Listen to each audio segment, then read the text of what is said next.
Praise Lord, जय मसीह की। आज हम बहुत खुशी के समय है और खुशी का दिन है, और इस खुशी के दिन में आज हम ऐसे एक शख्स से मिलाने जा रहे हैं जिनका नाम है मोहनदास, और उनकी धर्मपत्नी हमारे बीच में आंटी जो हमारे बीच में है। और हम उनसे ये पूछेंगे कि उनके जीवन में परमेश्वर ने कैसे कैसे प्रकार के आशीष को किया है। और मोहनदास जी का जो व्यवसाय है वो कैमरा एडिटिंग, शादी का और क्रूसेड, जितने भी बड़े बड़े मीटिंग होते हैं, gospel meeting, only gospel meeting के वो फोटोग्राफी भी करते हैं और वो एडिटिंग भी करते हैं और शूटिंग भी करते हैं। सारी मतलब उनका यही उनका उद्देश्य है। तो आप जानते हैं कि 2020 में जो पूरे दुनिया में कोरोना वायरस की वजह से हालात परिस्थिति, जिस परिस्थिति का लोग गुजर रहे थे, और फर्स्ट लहर के बाद जब सेकेंड लहर आया, उस सेकेंड लहर में हमारे मोहनदास जी को पॉजिटिव, कोरोना पॉजिटिव हुआ। तो किस प्रकार से हुआ, कैसे हुआ, उस हालत में, उस परिस्थिति में आज हम मोहनदास जी से ज़रूर पूछेंगे और उनके इस अनुभव को हम सुनेंगे, आंखों अपने कानों से सुनेंगे और देखेंगे कि परमेश्वर ने उनके जीवन में किस प्रकार का चमत्कार किया और कार्य किया। तो हम पूछना चाहेंगे मोहनदास जी, आपसे हम पूछना चाहते हैं कि ये सेकेंड लहर में किस प्रकार से ये हालात में, इस परिस्थिति में आपको ये कोरोना वायरस हुआ और किस प्रकार से हुआ, कैसे सिचुएशन में हुआ, आज हम दर्शकों को बताएंगे। सही मसीह की। मुझे जो कोरोना हुआ है, पहले मेरा पत्नी को मार्च 11 तारीख को उनको कोरोना हुआ है। उन्होंने रेलवे में काम करती है, इसके लिए उनको रेलवे में ट्रैवल करना पड़ता है, जो जॉब के लिए कंपल्सरी जाना पड़ता है। तभी उन्होंने रेलवे में ट्रैवल करने का टाइम उनको कोरोना हो गया है। तो उनको होता है, हम लोग को मालूम नहीं पड़ा कि कोरोना करके। तो उनको हॉस्पिटल में जो डॉक्टर के पास चेकिंग के लिए मैं भी उनका साथ जाके टेस्टिंग के लिए हम लोग ट्रीटमेंट के लिए गए थे। तो उनको जो कोरोना आते वो मुझे भी कोरोना हो गया। तो पहले उनको चेकअप किया, तभी कोरोना पॉजिटिव मालूम पड़ा। तो उनको हम लोग जाके हॉस्पिटल में भर्ती कर दिया। तो ऐसा मुझे लगा है, तो उनको कोरोना हो गया है, तभी उनका साथ मैं भी डॉक्टर के लिए उनके साथ गए थे, मुझे भी हो सकता है। मैंने चेकिंग किया तो मुझे भी कोरोना पॉजिटिव हो गया। तो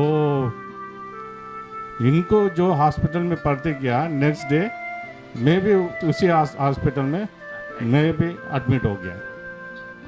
तो डॉक्टर को रिक्वेस्ट करके हम इनका बेड का बाद मुझे भी बेड मिल गया। तो मेरा पत्नी का जो ट्रीटमेंट हो रहा था वो हमको भी हो रहा था, कुछ इतना खास बात नहीं था।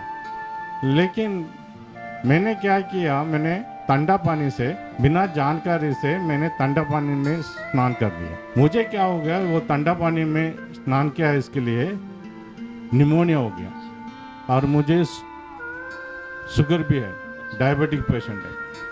तो मुझे ये काश मुझे सीरियस हो गया, मेरे को ज़्यादा कोरोना का असर पड़ा मुझे। एंड मेरा मिसेस तो जो दिन था वो जो 7-8 दिन तुम रहना चाहिए, उसको जो ट्रीटमेंट होके ठीक होके चले गई। लेकिन मुझे शुगर है, डायबिटीज है, इसके लिए मुझे ज़्यादा ये हो गया, बात हो गया। मुझे निमोनिया का वास्ते मेरा छाती में पूरा कफ भर गया, श्वास होने के लिए बहुत तकलीफ हो गया। ऑक्सीजन का ज़रूरत पड़ा, ऑक्सीजन लगाया, फिर भी छाती में मेरे को कम से कम 80% का ऊपर मेरे को कफ भरे लेता मुझे। इसके वास्ते मेरा परिस्थिति बहुत खराब हो गया, आईसीयू में जाना पड़ा। तो आईसीयू में जाके मुझे ऑक्सीजन लेवल बहुत ज़्यादा मुझे ज़रूरत पड़ा। तो पहले मुझे जो फर्स्ट लेवल ऑक्सीजन था, बाद में वो ज़रूरत ज़्यादा पड़ा कि सेकंड लेवल में चले गया, बाद में तीसरा लेवल में भी चले गया। तो बहुत ही कठिन बात था। ऐसा मेरे को एक ज़रूरत पड़ा एक मेडिसिन का, उसका भाव तो कम से कम 40,000 रुपया एक इंजेक्शन का। तो 20 ml का 40,000 रुपया का जो इंजेक्शन था वो मिलना भी बहुत मुश्किल था। तभी मेरा बेटी ने इधर उधर करके कैसा भी वो जो इंजेक्शन ला के दिया। तो फिर भी डॉक्टर ने बताया 72 आवर्स का टाइम दिया। तो 72 आवर्स तक कुछ बोल नहीं सकता है, बच भी सकता है नहीं बच भी सकता है। तो प्रेयर करने के लिए सब जगह में डॉक्टर ने बोला। तो हमारा चर्च में पास्टर ने सब जगह में हमारा मदर इन लॉ सब कुछ हमारे लिए प्रेयर किया। बहुत जगह में मेरे लिए प्रार्थना हो रहे थे।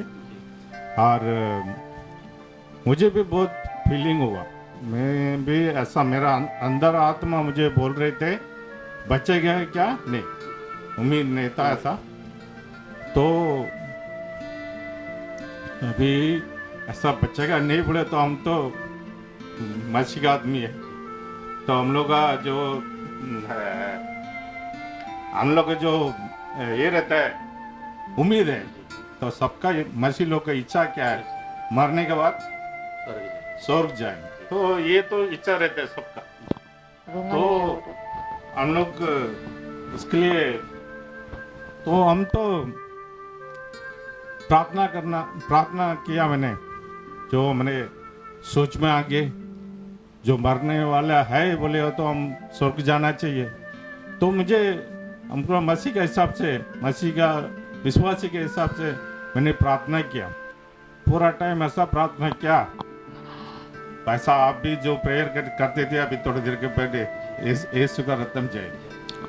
तो यही मुझे मेरा जबान पे यही बात था। तो यीशु का रत्न जय, यीशु का रत्न जय, यही बोलते बैठे थे। सो यही बोल के बैठे थे और प्रार्थना करते थे। जो पाप हमने जो किया है, जो किया होगा, मसीह ने हमको माफ भी किया होगा। मेरा जो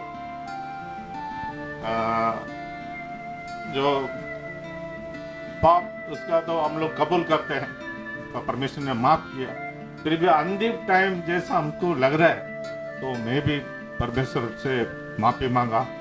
अभी हम मर जाएंगे तो परमेश्वर आपका स्वर्ग में लेने के लिए मुझे जो पाप है सब क्षमा करो, ऐसा प्रार्थना में मैं रहता था।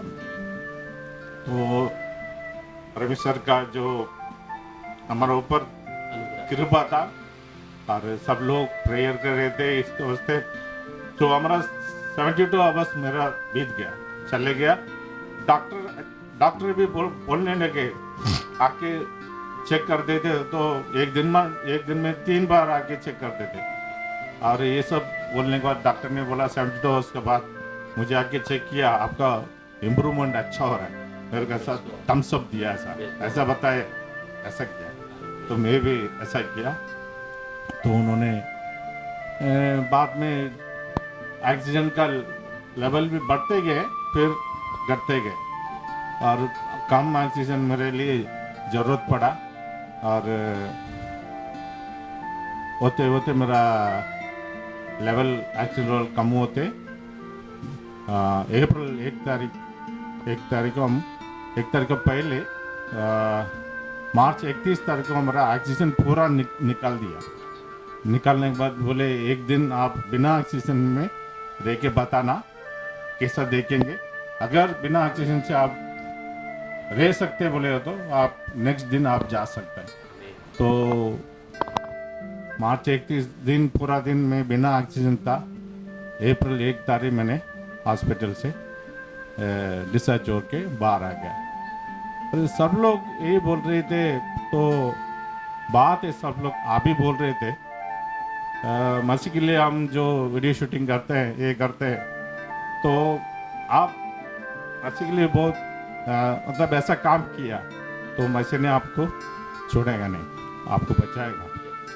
और आप वो उससे जो काम करते लिया है वो लोग भी बताए थे आप बहुत कुछ करना है, तो आप मसीह आपको जल्दी लेगा नहीं, जल्दी उनके पास नहीं लेगा, आप बहुत कुछ करना है। तो इसलिए आप मसीह आपको और बचाएंगे और आपका दिन और भी है, तो ये बताया। और मेरा मिसेस भी उनको नॉर्मल था, तो उसके लिए एक हफ्ता में वो ठीक होके बाहर आ गई। इसका बीच में मेरा बेटी का भी कोरोना हो गया। हमारा जो फैमिली में 3 जन है, मेरा बेटा पुणे में है और ये 3 मेरा जन हम लोग इधर मुंबई में है, और एक ही घर में हम लोग तीनों जन का हो गया है। और बाद में मेरा मिसेस सब ठीक होके बाहर आने के बाद, मैं एक हफ्ता आईसीयू में रह के बाहर आने के बाद मेरे बेटी की भी कोरोना हो गया, तो वो भी नॉर्मल परिस्थिति में वो भी ठीक होके बाहर आ गई। बहुत बहुत सुंदर, बहुत सुंदर। सचमुच आपको परमेश्वर ने ही, क्योंकि आपने अपना जीवन जन्म से ही मतलब बड़े होकर होश संभाल कर जब आप मसीह में आए और मसीह में चल रहे हैं और मसीह का काम कर रहे हैं, तो मसीह आपको डेफिनेटली मसीह ने ही आपको बचाया है। तो आंटी आपसे हम पूछना चाहेंगे कि इस परिस्थिति में, इस हालत में, अभी मोहनदास जी तो आईसीयू में थे, फिर आपको भी एक हफ्ता के बाद ही आप आए, और उस दौरान आपके साथ कैसा अनुभव हुआ, कैसा आपने महसूस किया? और दुनिया में बहुत हाकार चल रहा है, न्यूज़ में हम देख रहे थे, न्यूज़ में बहुत हाकार है, ऑक्सीजन की कमी है, कोई हॉस्पिटल एडमिट नहीं मिल रहा है, कब्रिस्तान में जगह नहीं मिल रहा है, इस तरीके का हम हालात को थे उस टाइम पे। तो ऐसे समय में आपके साथ जो हुआ, तो ये किस प्रकार से आपने उस अनुभव को देखा और समझा है, तो बताएंगे ज़रा आंटी। मेरा अनुभव में मतलब मुझे कोरोना हुआ जी। एक हफ्ता में बहुत हॉस्पिटल में चले गए। उसके बाद मेरे हस्बैंड को उनको तो बहुत ही डीपली बहुत इफेक्ट हो गए। उस बीच फिर मैं डिस्चार्ज होके घर पर आई। फिर मैं घर पे आने के बाद जिस दिन मैं घर पे आई उसी दिन मेरी बेटी को कोरोना के लिए एडमिट किया गया। अच्छा। उस बीच मेरे हस्बैंड भी उधर ही हॉस्पिटल में, ऑस्कर हॉस्पिटल। तो मैं अकेली घर पे आ गई। मुझे तो बहुत रोना आया, मतलब मैं क्या करूं। अब मेरे पति और बच्ची दोनों एडमिट है, तो मुझे खाना बनाने का कुछ क्या करूं, मुझे कुछ समझ में नहीं आया। फिर मैंने सिर्फ प्रेयर, और इनका हालत एक एक दिन बिगड़ते जा रहा था। तो उस बीच में फिर मैंने बहुत फिर प्रेयर किया, और हालत मेरी लड़की उस बीच में, उसको माँ पिताजी को देखूं, मुझे मम्मी को देखूं, दोनों का हालत, मुझे इधर और उसके डैडी उसके पास। तो उसके बीच में उसको दवाई मंगाना, ये मंगा रहे, उसमें मेरी बेटी भी बहुत परेशान। इनका तो हालत बिगड़ते जा रहा है। He was in hospital I think for 20 days। उनका हालत बहुत, उनको ऑक्सीजन लेवल 1 से 2 आईसीयू में शिफ्ट कर दिया। तो और मुझे मेरी बेटी ने ये नहीं बताया कि आप उधर शिफ्ट क्या करके थे। मेरे को चिंता हो रही, अभी तक क्यों नहीं डिस्चार्ज दे रहे, जबकि मुझे एक हफ्ता में छोड़ दिया। इनको और दिन बढ़ते जा रहे हैं, डिस्चार्ज नहीं हो रहा है। तो बेटी ने बोला चिंता मत कीजिए, मैं हूँ पापा के साथ, मैंने सब दवाई के लिए सब कोशिश कर दी, कल डॉक्टर आएंगे तो कल डिस्चार्ज देंगे। मगर इनको बहुत तकलीफ हो गई, और मगर यीशु मसीह ने इनको बचा लिया। इसके लिए यीशु मसीह का बहुत बहुत धन्यवाद करते हैं। सच्ची सच्ची आंटी, ये परमेश्वर का ही अनुग्रह है, परमेश्वर का आशीष आप लोग के जीवन में बहुत है, क्योंकि आपका पति परमेश्वर के काम को करते हैं, आप अपना जॉब करते हैं, सब कुछ करते हैं, लेकिन परमेश्वर का अगर अनुग्रह ना रहे, उसका प्रेम ना रहे, तो ये सब कुछ भी हो सकता है। आप देख रहे थे न्यूज़ में, पैसा देने के बाद भी, इतना खर्च करने के बाद भी आदमी नहीं बच रहा है, और वो हॉस्पिटल में दिखा रहा है पैकिंग के ऊपर पैकिंग। तो इस तरीके के बात हुआ, लेकिन परमेश्वर ने आप लोगों के ऊपर बहुत बड़ा कृपा किया है। और आपके ऊपर अनुग्रह किया है और परमेश्वर ने आपको अभी बचा के रखा है और आगे भी बचा के रखेंगे। तो आप दर्शकों से आप क्या बोलेंगे मोहनदास जी? अब जब हॉस्पिटल से आप अभी ठीक हैं और आंटी भी ठीक है, आपकी बेटी भी ठीक है, तो अब आने वाले समय में अगर कोई भी ऐसा परिस्थिति आए तो किस तरीके से हमें हिम्मत करना है, हिम्मत के साथ चलना है, तो आप अगर दर्शकों को बताएंगे तो और अच्छा होगा। मेरा जो कोरोना होने के बाद भी मैंने एक्चुअली परमेश्वर से 60 उम्र ही मांगा था। तो बाइबल के हिसाब से 60 उम्र ठीक है, 70 तक मसीह का कृपा रहेगा, 70 तक जाएगा। लेकिन 70 के बाद जो जीवन है वो इतना सुखी नहीं रहता है, उतना अच्छा नहीं रहता है। तो 60 उम्र मांगा तो मुझे परमेश्वर ने दे दिया 60 उम्र। मेरा उम्र 61 है। तो हाय फिर भी मेरा मन में इच्छा था, मेरा मम्मी अभी तक जिंदा है, तो मुझे ऐसा आशा थी। तो मम्मी मरने के बाद मैं मरता तो ठीक रहता था। इसके लिए मेरा परमेश्वर से ये बोल रहा था, मम्मी मरने तक मुझे जिंदा रखो, ये मेरा रिक्वेस्ट था। तो परमेश्वर ने उनका, मैंने देखा इतना परिस्थिति बहुत बिगड़ के जा रहा है, फिर मैं परमेश्वर के बाद सौंप दिया, मेरे आपका इच्छा है। तो ये तो मुंह में हर टाइम यीशु का रत्न जय, यीशु का रत्न जय, ये बात हो रहा था। और फिर भी मैं बोलने ऐसा बोल दिया, परमेश्वर आपका इच्छा होगा तो आप मुझे बचाए। तो ये बोल दिया, मैं ऐसा बोलते बैठा था, आपका इच्छा होता तो परमेश्वर का जो इच्छा थी उन्होंने मेरे को जीवन दिया है। तो ऐसा तो मैं यीशु मसीह के लिए जीता हूँ, उसका जो हर काम के लिए काम करते मेरा जीना मेरा पसंद है। और भी जो उन्होंने जो मेरा जीवन दिया है, बाकी जो अभी जो दिया है, इसी टाइम में मेरा सोच है, मेरा इच्छा है, तो परमेश्वर के लिए, राज के लिए जियो। उनके लिए कितना तक हम सेवा कर सकता है उतना तक मैं करते आए ले। अभी भी परमेश्वर मेरे को ऐसा कृपा देना चाहिए करने के लिए, मैं करने के लिए तैयार हूँ। सचमुच आपका ये इंटरव्यू और आपका गवाही, टेस्टमनी और आंटी, सचमुच परमेश्वर का अनुग्रह आप सबके ऊपर है और रहेगा और हमेशा रहेगा। और परमेश्वर ने आपको कुछ योजना रखा है। इस दुनिया से हम एक दिन तो सबको जाना है ना? क्योंकि बाइबल एक पहला थिस्सलुनीकियों का 6:7 में ऐसा लिखा है, हम क्या लेके आए थे और क्या लेके जाएंगे, है ना? क्या लेके आए थे और क्या लेके जाएंगे। जो भी आप यहाँ किए हैं वो एक दिन सब कुछ छोड़ के जाना है। तो मसीह ने आपको अभी तक संभाला है और आगे भी आपको संभालेगा। और मैं आपको धन्यवाद देता हूँ आंटी, आपके लिए भी, और मोहनदास जी आपके लिए भी धन्यवाद देता हूँ। सचमुच आपके ये अनुभव से बहुत से लोग जितने भी सुनने वाले हैं उनके मनों को परमेश्वर बहुतायत से आशीष करे।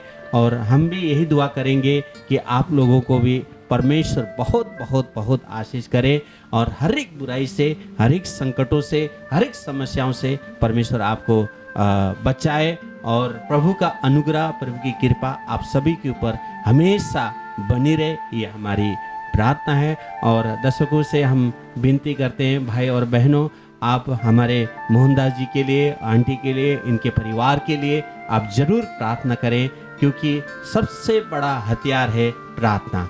अगर आप इनके लिए, इनकी गवाही सुनकर, इनकी इंटरव्यू सुनकर आपके हृदय को परमेश्वर छूता है, तो इनके लिए जरूर आप प्रार्थना करें और परमेश्वर की महिमा करें और परमेश्वर की बड़ाई करें। और लास्ट में एक बात बोलना चाहूँगा कि जो हमें मास्क लगाना है, सोशल डिस्टेंस में रहना है, सरकार ने जो नियम बनाया है, जो सिस्टम बनाया है, उसको हमें फॉलो करना है। क्योंकि हम परमेश्वर के वचन के अनुसार चलते हैं, परमेश्वर का आज्ञा का पालन करते हैं, तो सरकार को भी, सरकार ने जो सिस्टमेटिक जो दिया है उसका हमें फॉलो करना है और मास्क पहनना है, सोशल डिस्टेंस में रहना है और सैनिटाइजर लगाना है। और इस जब तक ये दुनिया से कोरोना नहीं जाएगा तब तक ये कानून का जो पालन करना है, क्योंकि हम ये करते हैं तो हम परमेश्वर की आज्ञा का पालन करते हैं। परमेश्वर आप सबको बहुत आय से आशीष करे। थैंक यू, धन्यवाद।